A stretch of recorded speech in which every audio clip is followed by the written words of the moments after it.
வந்துட்டேன்னு சொல்லு, திரும்பி வந்துட்டேன்னு சொல்லு. 25 வருஷத்துக்கு முன்னாடி ரஜினி எப்படி போனாரோ அப்படியே திரும்பி வந்துட்டேன்னு சொல்லு. ரஜினியில எல்லாம் பேசும்போது நம்ம இவ்வளோ பார்த்து ரசிச்சு விசில் அடிச்சு அவரை பாராட்டி ஃப்ளைட்டில் வந்து அவர் ஃபோட்டோ போட்டுக்கிட்டு அவர் பேனர் போட்டுக்கிட்டு இதெல்லாம் நம்ம பண்ணிட்டு இருக்கும்போது நம்ம தமிழர்கள் இப்போ மட்டும் ஏன் அவர் வந்து அரசியலுக்கு வராருன்னு சொன்ன உடனே ஏன் பின்வாங்குறீங்க எல்லாரும்? ஏன் அவர் வந்து வேணாம்? 40 வருஷம் அவர் தமிழ்நாட்டில் வாழ்ந்திருக்காரு. அவர் சூப்பர் ஸ்டார் ஆக்குனே நம்ம தான். அவரால் எத்தனை பேர், எத்தனை ப்ரொடியூசர்ஸ், எத்தனை நம்ம தமிழ் ப்ரொடியூசர்ஸ், நம்ம டிஸ்ட்ரிபியூட்டர்ஸ், கேன்டீனுக்காரங்க, கூல்ட்ரிங்க்ஸ்காரங்க, பார்க்கிங்காரங்க, எத்தனை பேர் அவரை வச்சு பணம் சம்பாதிச்சோம். Black ticket விற்றோம். எத்தனை பேர் அவரை வச்சு நம்ம சம்பாதிச்சு இன்னைக்கு அவர் அரசியல் வராரு, ஏதோ நல்லது செய்ய வராருன்னா அவரை வந்து நம்ம வரக்கூடாது, வர வேண்டாம். கொஞ்சம் சிந்திங்க. அவர் தமிழன், அவரே ஒத்துக்கிட்டாரு, நான் பச்சை தமிழன்ட்டு. யாரோ ஒரு அரசியல்வாதிங்க, எதிர்கட்சிக்காரங்க இவங்கெல்லாம் வந்து ரஜினிகாந்தை வந்து வேணுமென்ட்டு அவரை வந்து வரவிடாம பண்றாங்க. அவங்க ஏன்னா அவங்களுக்கு பேர் கிடைக்குது. இப்ப கூட பாருங்க, அந்த வீரலட்சுமி இவரை வச்சுதான் ஒரு அடையாளம் ஆயிட்டாங்க பாருங்க இன்னைக்கு தமிழ்நாட்டில். ரஜினியோட அடையாளமா ரஜினிகாந்த் வந்து ஒரு பொக்கிஷங்க தமிழ்நாட்டுக்கு. ஏன்னா ரஜினிகாந்த் இப்போ உலகம் பாப்புலரா இருக்காரு. இப்போ அவர்னால நம்ம தமிழ்நாட்டுக்கு பெருமை. ஏன்னா எல்லாரும் இப்போ ரஜினிகாந்த் ஆனா உடனே தமிழ்நாடு தான் ஞாபகம் வருது அவருக்கு. இப்போ நம்ம பொக்கிஷமா இல்லையா அவரு? அவரால் நம்ம எவ்வளவு பெருமை கொடுத்துருக்காரு பாத்தீங்கன்னா தமிழ்நாட்டுக்கு. எங்கெங்கயோ வெளிநாட்டுக்காரங்க எங்கெங்கயோ வந்து இது பண்றாங்க, தமிழ்நாட்டுக்கு வராங்க ரஜினி சாரை பார்க்கணும்ட்டு. அப்ப நம்ம பெருமை போட்டுக்கணுங்க. அவர் வந்து தமிழன் கிடையாது, அவர் விரட்டக்கூடாது, இங்கிருந்து அரசியல் வர சொல்லவே கூடாது. நேற்று விஜயன் சொல்லியிருக்காரு பேட்டி, கல்யாண பேட்டியில் இது மாதிரி வந்து ரஜினிகாந்த் எனக்கு நல்ல நண்பர் சொல்லியிருக்காரு. விஜயகாந்தும் அவரும் தெலுங்காரன் தான். அவரை மட்டும் நம்ம ஏற்றுக்கிறோம். நம்ம அவரும் தெலுங்காரர் தானே, அவருமே கேட்க வேண்டியதானே. அம்மா இருக்கும்போது ஏன் இந்த தமிழர் போய் கேட்கல? இது நான் சொல்லல, சீமானே சொல்லியிருக்காரு. சீமானும் டாக்டர் சுப்பிரமணிய சுவாமியே தனித்தனி இன்டர்வியூ சொல்லியிருக்காரு. வைகோ, விஜயகாந்த், கருணாநிதி, ஆர்காட் வீராசாமி இவங்க எல்லாரும் தெலுங்காரன் தான், தமிழ்காரன் கிடையாது. நீங்க வந்து கன்னடத்துக்காரங்க கேட்கல. இப்போ என்னதான் அவர் கன்னடாவா இருந்தாலும் அவரே ஒரு பாட்டில் சொல்லியிருக்காரு, உப்பிட்ட தமிழ் மண்ணை நான் மறக்க மாட்டேன்னுட்டு. அப்போ பாருங்க, நம்ம தமிழ் மக்கள் தமிழ்நாட்டு மேலே எவ்வளோ பட்டு இருக்கு பாருங்க அவருக்கு. அது இல்லாமல் நான் தமிழன் கிடையாது, இப்போ பச்சை தமிழன் நீங்க சொல்லும் போது நீங்க தமிழ்நாட்டில் நீங்க விரட்டினீங்கன்னா நான் வந்து இமயமலைக்கு தான் போறேன்னு சொல்றாரு அவர். அப்போ கூட பாருங்க, ஃபாரினுக்கு போறேன்னு சொல்லலை, நம்ம இந்தியாவா இருக்கிறேன்னு சொல்ல. என்னன்னா நம்ம இந்தியர்கள், நம்ம தமிழர்கள் எல்லாம் ஒற்றுமையா இருக்கணும். நம்ம ஒற்றுமையா இருந்தால் தான் நம்ம நாட்டில் வந்து எல்லாம் நல்லபடியாக நடக்கும். நம்ம இல்லை இவங்க கிடையாது அவங்க கிடையாது, இது நம்மளே போட்டு இது பண்ணிக்கிறத தவிர. ரஜினிகாந்த் வந்து எத்தனையோ படத்தில் அவர் சொல்லியிருக்காரு, சோஷியல் மெசேஜஸ் கொடுத்துருக்காரு படத்தில். நான் இது செய்யணும் அது செய்யணும் இது சொன்ன நல்ல விஷயம் சொல்லியிருக்காரு. இப்போ ஒரு வாய்ப்பு கொடுத்து பார்ப்போம் அவருக்கு. சினிமாவில் சொன்னது நிஜமா செய்யறாரா இல்லையான்ட்டு அது மாதிரி யோசிங்க. அது மாதிரி யோசிச்சு நம்ம தமிழர்கள் நம்ம ஒரு வாய்ப்பு கொடுக்கணும் அவருக்கு. சினிமாவில் மட்டும் சொல்றது பெருசு இல்லை, நிஜத்தில் பண்றாரு நம்ம பார்ப்போமே. ஒரு வேலை அவர் பண்ணிட்டாருன்னா நம்ம சந்தோஷம் தானே. நம்மளுக்கோசம் தானே பண்றாரு அவரு, அவருக்கோசமா பண்றாரு இல்லையே. சும்மா அவர் வந்து அரசியலுக்கு வந்து அபிஷியலா கொடுக்கல. அவர் கடவுள் அளவு இஷ்டப்பட்டால் நான் கண்டிப்பா அரசியலுக்கு வரேன் அப்படிதான் சொல்லியிருக்காரு தவிர அவர் அரசியலுக்கு வரேன்னு சொன்ன உடனே சும்மா அதிர்ந்து உங்களுக்கு. இப்ப நிறைய பேர் கேட்கறாங்க என்னன்னா, அனுபவம் வேணும் அரசியல் வரணும்னா.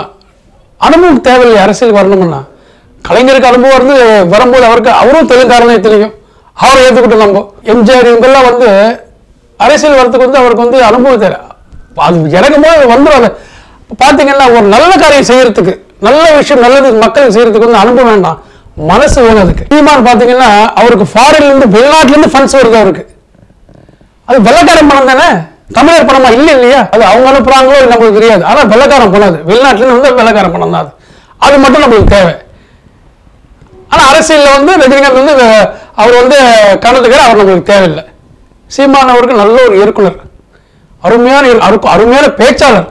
நான் இத்தனையோ பார்த்து நானே ரசிச்சிருக்கலாம் அவரை.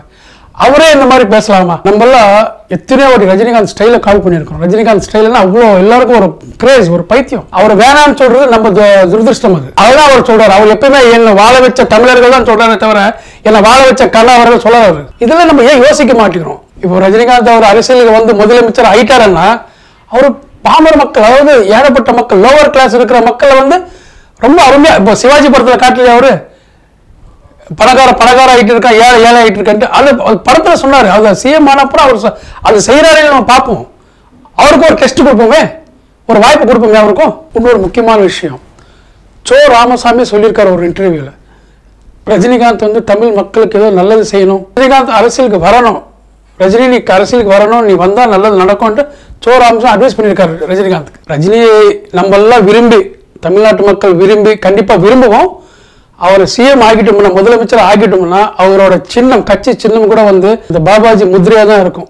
ஏன்னா அந்த சின்னத்தை பார்க்கும் போதெல்லாம், அந்த பாபாஜி முத்திரையை பார்க்கும் போதெல்லாம் அவருக்கு மக்களுக்கு நல்லது செய்யணும், மக்களை வந்து நம்ம தீமை செய்யக்கூடாது, நல்லதே செஞ்சு எல்லாருக்கும் ஒரு நல்ல வழி காட்டணும். அதுதான் அவர் மனசில் வந்து எப்பவுமே ஒரு மனசில் ஓடிக்கிட்டே இருக்கும். அவர் பாபாஜி பக்தர், அவர் கடவுள் பக்தர் உள்ளவர், மனசாட்சிக்கும் கடவுளுக்கு பயப்படுறவர். அவர் இந்த சின்னம் அது பார்க்கும் போதெல்லாம் நம்ம மக்கள் நல்லது செய்யணும். அதே மாதிரி இன்னொன்று என்ன சொல்ல விரும்புகிறேன்னா, நான் உங்களுக்கு கீழ்த்தனமாக நம்ம தமிழர்கள் நடந்து அவர் மட்டமாக பேசாதீங்க, தயவு செய்து அவரை வாழ விடுங்க. மறுபடியும் கேட்டுக்கிறேன், வாழ விடுங்க, அவர் வர சொல்லுங்க. வந்து நான் வந்து ரஜினிகாந்தோட சப்போர்ட்டர் கிடையாது, நான் ஜஸ்ட் ஒரு வெல்விஷர், அவ்வளோதான். ஒரு சாதாரண ஒரு காமன் மேன். என்ன நம்ம தமிழர்கள் வந்து இப்போ இதாக கேவலம் போயிட்டு இன்னொருத்தர் வந்து ஒரு மனுஷனை நம்ம வாழ விடாம, அவனும் மனுஷன் தான், வாழ விடாம மனுஷனா மனுஷன் சாப்பிட்றாருன்னா சின்ன பையன் அப்பவே எம்ஜிஆர் பாடி இருக்காரு. அதெல்லாம் இப்போ நடந்துட்டு இருக்கு போல் இருக்கு. இனிமேட்டு தயவு செய்து நீங்க ரொம்ப கேவலமா மட்டமா பேசிடாதீங்க அவரை. இப்போ பாத்தீங்கன்னா எத்தனையோ நடிகர்கள் சினிமாவில இருந்து வந்து இங்க அரசியல இருக்க போற நிரந்தரமா அப்படி சொல்லிட்டு வேற வழி இல்லாம ஓட்டு போட்டு அவங்க வர வச்சிருக்கோம். நம்ம வந்திருக்காங்க, அது மாதிரி இவருக்கு ஒரு வாய்ப்பு கொடுத்து பார்ப்போம். நம்ம இவருக்கு ஒரு வாய்ப்பு கொடுத்து இப்போ நல்லது செஞ்சாருன்னா ஒரு ஆதரவு பண்ணுவோம், நம்ம எல்லாம் சேர்ந்து ஆதரவு கொடுப்போம். அவர் செய்யலைன்னா நம்ம ரிஜெக்ட் பண்ணிடலாம், அவ்வளவுதான். ரஜினிகாந்தை மட்டும் நான் கொச்சப்படுத்தி பேச வேணா சொல்ல, யாரும் எந்த மனுஷனை பத்தி கொச்சப்படுத்தாதீங்க, மட்டமா பேசாதீங்க, எல்லாரையும் மதிங்க, மனுஷனா பாருங்க. நீங்க இதுதான் நான் கடவுளை வேண்டிக்கிறேன். நான் தமிழ்நாட்டு மக்கள், இந்தியா மக்கள் எல்லாருமே ஒற்றுமையா இருக்கணும்னு தான் நான் வேண்டிக்கிறேன். நான் ஒரு பாபாஜி பக்தனா சொல்றேன். நான் இதை நான் அதே நேரத்தில் போட்டி இருக்கலாம், ஆனா பொறாம இருக்கக்கூடாது.